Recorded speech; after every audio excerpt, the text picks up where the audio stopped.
I thought this would have blown over by now. And it honestly is just getting bigger. And like, we're in Montana and we just got notice that like MSU is having their classes at home and like parent teacher conferences are canceled and all sorts of stuff is canceled.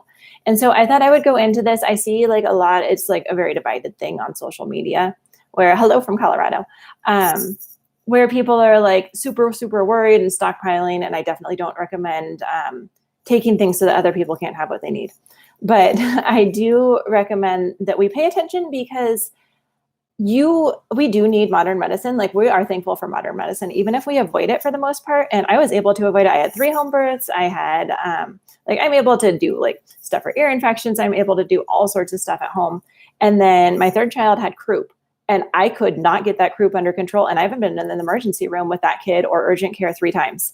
And for me, that's something that's like, oh, I do actually need something beyond my herbs. And so this is where even if we're not worried about dying from coronavirus, or we're not worried about being hospitalized from coronavirus, we do need to pay attention because it's going to be important for us to know what to do to prevent us from needing medical care as much as possible. And so what that does is boost our immune system. So where we might not be worried about coronavirus, we are going to be worried about like pneumonia, bronchitis, croup for our little ones. Anything that has sent you to need modern medicine, it's very likely that with this virus coming up, our modern medicine is going to be overloaded and they're not going to have room for us. So what we do to boost immunity, and this is honestly what I do all school year because my kids get too many treats at school and there's too many germs that they're like susceptible to because I can't control the mom that sends her child to sit next to mine for 2 hours with a hacking cough. And so I take care to boost my kids and myself's immunity just so that we're not passing around the stomach bug or whatever. A lot of this is going to be common sense. You guys probably know it already. I did put links down in the description below. We've got people from Canada, Colorado, Atlanta, Oregon, Alabama, California. Hi, guys. You guys can see we are moving. And that's another thing I linked to down below is Ryan and I are starting a home renovation channel. You can't really tell in this room, but this house is original to the 50s. And we've got some really cool stuff that we're redoing. And I wanted to let you know to follow us down below. I linked to that channel. Chicago says hi. Hi, Chicago. And so the first thing, I'm going to just kind of go in order of importance of what I do for my family to boost immunity. And a lot of this stuff is free. So the first thing is sleep. And this is where we might stay up too late watching Netflix. We might be binge watching. We might let the kids stay up as a treat. It's not a treat if we're getting our immune systems run down because we're not getting enough sleep. And it's not a treat if we end up getting an illness that either makes us miserable or we can't manage on our own. And so getting enough sleep. And if you have trouble with your gut health, fixing your gut health helps with sleep. Tart cherry juice, like you guys know that I'm all about the meat. Tart cherry juice raises melatonin. And I noticed my kids sleep better when I couldn't get my kids to sleep in the morning when they weren't even that young. It was like from 0 until I feel like they were maybe 7 and 9, my older kids. I could not get them to sleep past like 5 in the morning ever. And I started giving them tart cherry juice and they started sleeping. And so there's actually documented studies that helps. Hi guys, I see more people are coming. And so with those documented studies, tart cherry juice can help you guys get some more sleep. And so even if you are carnivore, if you can tolerate a little bit of sugar, that's something you might consider adding just to help you self-sleep.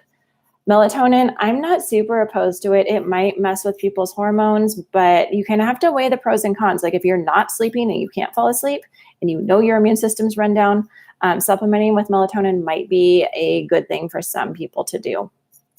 Epsom salt, if you have an overload of toxins in your body and your detoxification system is working overtime, then you are going to deplete magnesium and you're going to deplete sulfur. I do have links to all these down below.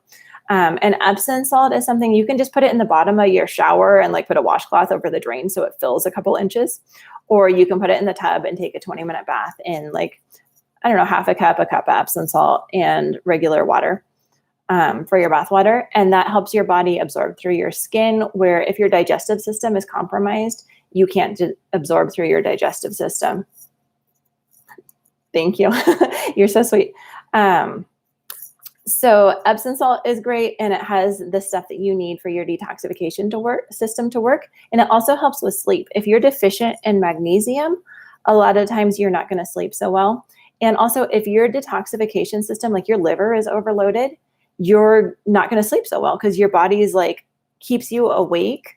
You'll find if you're a drinker that on nights that you drink, you maybe wake up early or you don't have restful sleep, or maybe the night after you wake up early and don't have restful sleep. A lot of times that's because your detoxification system actually wakes you up.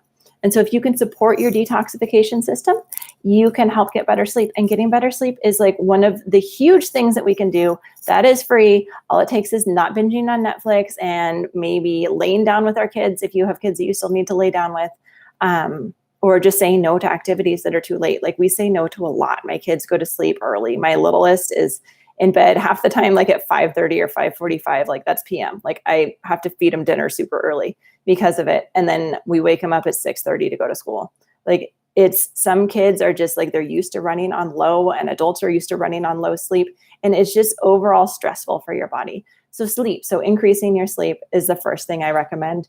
Of course, hand washing, just regular soap, just warm water.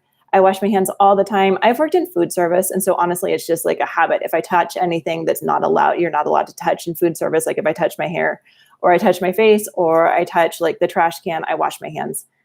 Getting into that habit, building that habit in with your kids. I'm sure you guys all have heard this.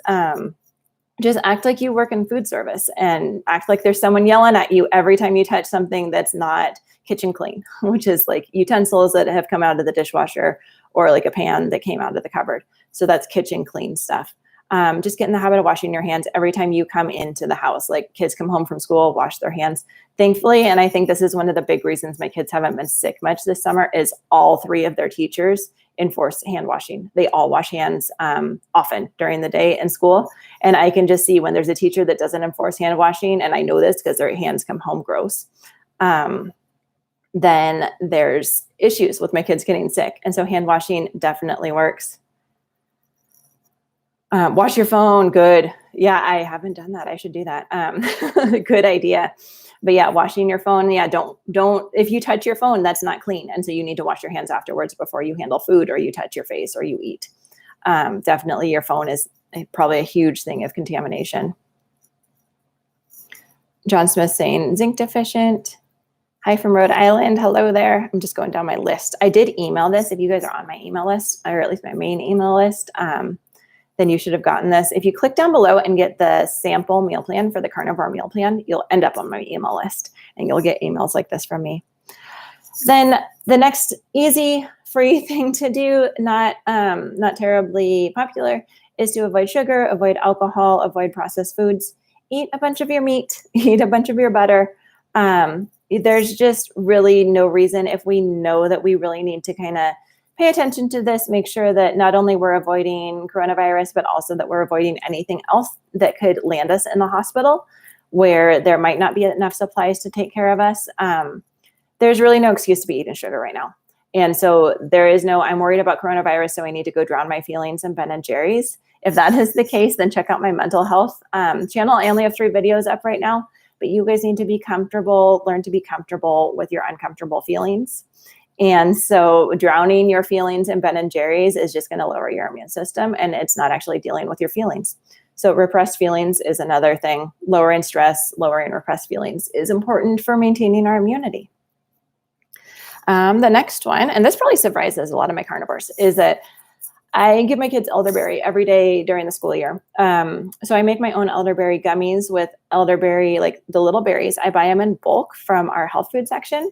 And I make them into like a tea almost. And then I mix that with gelatin, which we'll talk about that in a couple. No, we'll talk about that next. So I mix that with gelatin, which is so good for your mucous membranes. It's so good for your joints and therefore your immune system.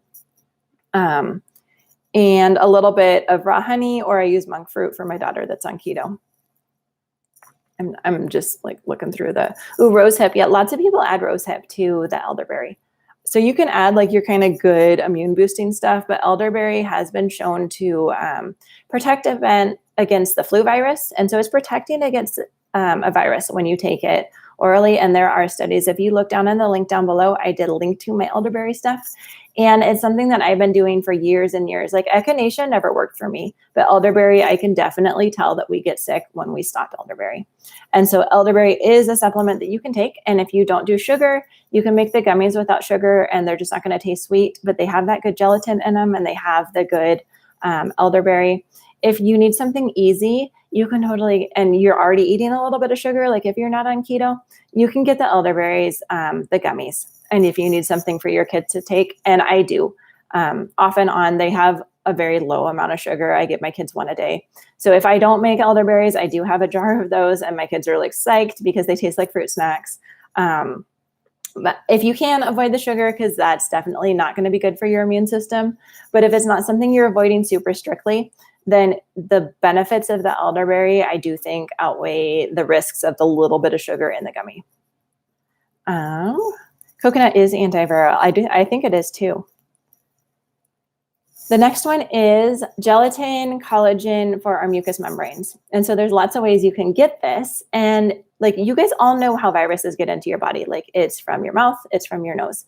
And a lot of times it'll go right in your nose, like you breathe it in and it goes in through your mucous membranes. And so we want those mucous membranes to, like, if you're prone to frequent bloody noses or you're just like, your skin isn't like a super strong barrier to the outside world, you're going to be more susceptible to viruses. And this isn't something that I have a study on. I didn't link to anything down below, but this is just kind of common sense. Like this is our barrier to the outside. Our mucous membranes is our barrier from the air, and we need to filter out those viruses as well as possible. We don't want them entering our bloodstream directly through our nose.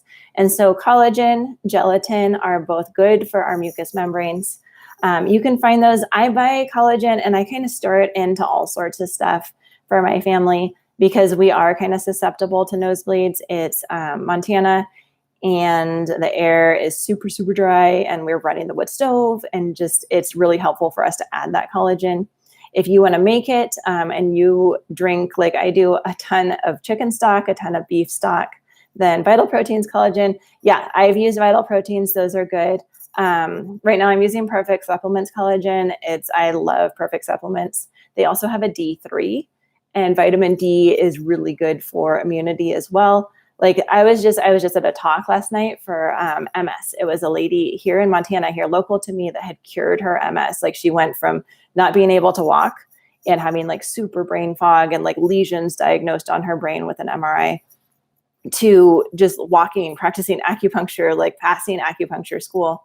And she said that there's a huge link between people that live way up north, like we do in Montana and Canada, and the rates of MS. And her theory was that it is a vitamin D issue. So supplementing with vitamin D, since we're just not outside all the time anymore, is something that I do for my family. I do a D3 K2 combo, or I just do D3, which Perfect Supplements has. Yes, definitely. I would always recommend animal-based everything. It's just, if it's animal-based, your body's probably going to absorb it better. And so we've got D3, we've got the collagen. If you want to make chicken stock or beef stock, go ahead and make it with like big fatty bones. And so a lot of people, like you can buy marrow bones, and that's what I give the dog. And they've been totally stripped of all the meat. There's like a little bit of the ligaments and stuff on it, so you will get collagen out of there. But what you want to make meat stock is like bone-in, what are those called? Like chicken wings. Like there's lots of connective tissue in chicken wings because they have like the skin and they have like all those joints in there that have the connective tissue in them. And so that's the best thing to make chicken stock out of. If you just buy the marrow bones that have like all the ligaments and most of the meat stripped off of them, you're not going to get the most nutrient dense stock.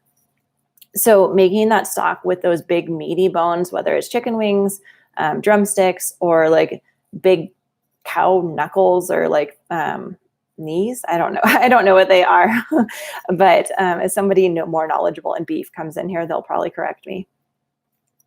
So making your own stock is a great way, and that's something that you can sip instead of like sweet beverages or stuff that has artificial stuff in it. The next one down is, and I'm just going for people that just got here. I'm just going through my list of what I do for my family to boost our immunity. I'm definitely not a medical professional.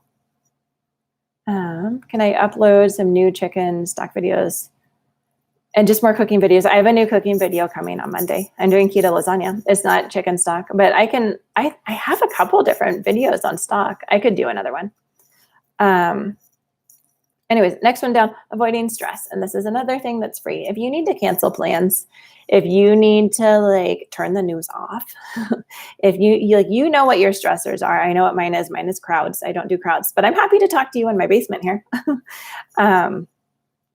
So avoiding stress as much as possible, like doing some meditation, doing some deep breathing. If you go over, I do have my mental health, home and happiness channel, and I only have a few videos on there, but I do have the 3-6 breathing. And if you do that and you download the worksheet that's in that channel, or that's under that video, you will lower your stress. Like it does it. There's studies on it that 3-6 breathing lowers your stress. And so you can do that, and that boosts your immune system. Just an immune system that's in fight or flight is just ready to crash. Like they're giving everything right this second from all your stress. And then as soon as that stress stops, like a lot of people find that in like college finals, or even like if you move or something, you're good through finals week, you're good through your move, and then you crash like when you just get time off college, or you just get time to like unpack your stuff from moving. And so this is something that lowering stress will boost our immune system, or just keep it at the normal. And so lowering stress as much as possible, if that means binge watching, is fine as long as you don't stay up late. If that means avoiding the news, if that means avoiding certain people that are stressful, if that means not taking on extra projects, avoiding stress is definitely going to boost your immune system. And then the last thing is detoxifiers. And there's lots of different detoxifiers. You guys know I love TRS. That goes after the heavy metals. And I was just talking about it again this week with someone, is I'm just like, oh, I think your problem, like you do so well with diet. You do so well with lifestyle and avoiding toxins in your house, like avoiding the air fresheners and everything. I think you have heavy metals. And so if you feel like you're just sensitive to everything, you're a highly sensitive person, to fragrances, to additives, to all of that, you might have a buildup of heavy metals. So your detoxification system is just wrapped up in trying to detoxify those heavy metals. TRS is it's a containment system. And so it just goes in, it's a super tiny molecule. It's super attracted to mercury especially, but then it's attracted to all heavy metals because they do have such a strong charge. It contains it and it doesn't let them go. So it's different than chemical chelation, where those let it go after 6 hours. It contains it and doesn't ever let it go. And then your body just processes it out with water, is TRS. So that's a detoxifier. Salt lamps. I have not found my salt lamps yet. For like, as you guys can see, we are moving and stuff is still in boxes. I have not found my salt lamps, but when I do have salt lamps, I have them in pretty much every area in the house. Like the kids all use them as a nightlight. I put one in each bathroom. And I have one in the hall downstairs where we go from the bedroom to the bathroom so that we're not running into things. But salt lamps, they possibly, I'm not completely sure, but I think they do kind of grab some of that EMF ions that are floating around from all of our Bluetooth, all of our Wi-Fi, all of that. Salt lamps are a great way to detoxify your air. And then the Berkey water filter is what I use to detoxify our water. And that takes out, like in Bozeman, we had chlorine in our water, we had fluoride in our water, and that took both of those out. Now we're on a well, and I still use it just in case there's heavy metals or other like glycophosphate, which is Roundup, in our water that ends up in our well water. I haven't done an in-depth analysis of it yet, but I do still run it all through the Berkey filter that has the charcoal filter. And then now that we're not fluoridated, I don't use the fluoride filters, but they do sell extra fluoride filters if you need them. So the Berkey filter is a great way to have clean water. And so that's just like a great start. Like have your air clean, use your salt lamps. They're really pretty too. And they're honestly not that expensive. And if you click the link down below, I kind of explain more how they work, the science of them.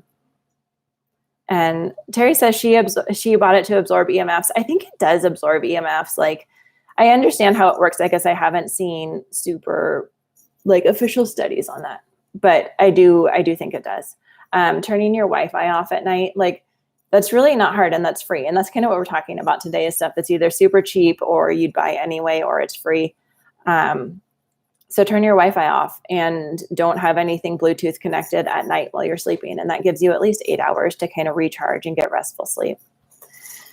So those are my my tips. I'll just read back through them because some of you guys just got here, but you can start over. We started at the 2-minute mark, which I remind you in the front of the video. Everybody gets enough sleep. We wash our hands with soap and water. We wash our hands whenever we don't touch something kitchen clean, which includes our phone, before we eat or before we prepare food. So we don't touch our hair. We don't touch like the bag from the grocery store. It sounds paranoid, but really if you've worked in food service, it's probably just like habit for you. Avoid sugar. That is, you can eat, if you want to eat sugar in whenever this whole thing blows through and the hospitals are open again, and getting pneumonia isn't going to send you into like a super crisis because all the hospitals are full, then go ahead and eat sugar then. But just avoid sugar right now. Avoid alcohol. That's also something that lowers our immune system. Elderberry boosts our immune system. Tart cherry and Epsom salt. Tart cherry juice boosts our melatonin levels, or kind of like regulates our body's ability to make melatonin. Epsom salts increase our sulfur and they increase our magnesium, which are both needed for detoxification. And they both help with sleep, because if we are detoxifying, a lot of times our body likes to stay awake. So if we support our body's detoxification system by just doing like a foot bath or adding some to the tub, Epsom salts, we support our body's ability to detoxify itself. Chicken stock or adding collagen and gelatin, adding vitamin D3, especially if you are like north of, I don't even know what it would be north of the middle of the United States and north, maybe. I'm in Montana and we do supplement vitamin D3. Avoid stress as much as possible. So that means if you need to cancel stuff, you should cancel stuff, because it's not really worth like taking something that would normally be a very treatable illness with antibiotics or steroids or something like, or breathing treatment, something like that, and making it into this big crisis because our hospitals possibly are going to become overloaded. So avoiding stress right now is a very good thing to do. And then detoxify your heavy metals with TRS, detoxify your air with salt lamps or air filters or both, and detoxify your water with a Berkey water filter. Vitamin C, if you're in chlorine, like if you're a swimmer and that's your like a way to that you de-stress, you kind of have to balance that. I do that and I still swim. And then vitamin C, so if you get ascorbic acid, it's super cheap. I have a link, I think, to Bath Moms I linked to down below, or I will after this, or just remind me in the comments after this. What do they do to you in a hospital if you have, I have no idea what they do to you in a hospital. I just know that people get hospital treatments. I'd imagine they get, I think it affects the lungs, so I'd imagine they get breathing treatments. So that's what I've got for you. That's kind of what I'm doing for my own family. I wouldn't cancel plans. I personally wouldn't cancel travel. We also aren't immunocompromised. I'm not really worried about it. We tend to avoid airplanes anyway, just because I have a special needs child. And personally, I don't like airports. I would rather drive. So I don't know that we're going anywhere anytime soon, because we just bought a house and we've got a lot of work to do on it. But check out our link down below to our house renovation video. Ryan and I recorded one today and I'm editing it right after I do this. I was going to do that and I sat down to do this instead. So I will see you guys later. I'm going to scroll through the comments real quick if you guys have any questions. I don't think there was a ton of questions. I'll just highlight some of the comments if I see them. Zinc can help stop the virus RNA from replicating. Zinc is something that a lot of people are deficient in. Seafood, eat your seafood. And then if you want to take supplements, especially for right now, I definitely would not blame you. Esther C, is that like liposomal C? I tried using liposomal C. I don't know that it did anything, but some people swear by it. Rose hips are a good source of vitamin C. Yeah, lots of people add rose hips in with the elderberry syrup. Manuka honey. I've used that on one of my kids' like topical staph infections. She got a staph infection from doing the monkey bars too much at school. And it was a pretty bad infection. I used the honey, like our CVS or Rite Aid or whatever it is, Walgreens, sold those kind of honey topical things. I don't know that taking it internally, it might be fine. I don't know. Honey is a pretty cool thing. Let's see. Yeah, new cooking videos. I have keto lasagna coming. That's our Monday's video. You can get a sneak peek if you look on my blog. I have it like posted on the blog recipe. I don't have it posted on YouTube yet. So, all right. Thank you guys for joining me. I will see you guys later.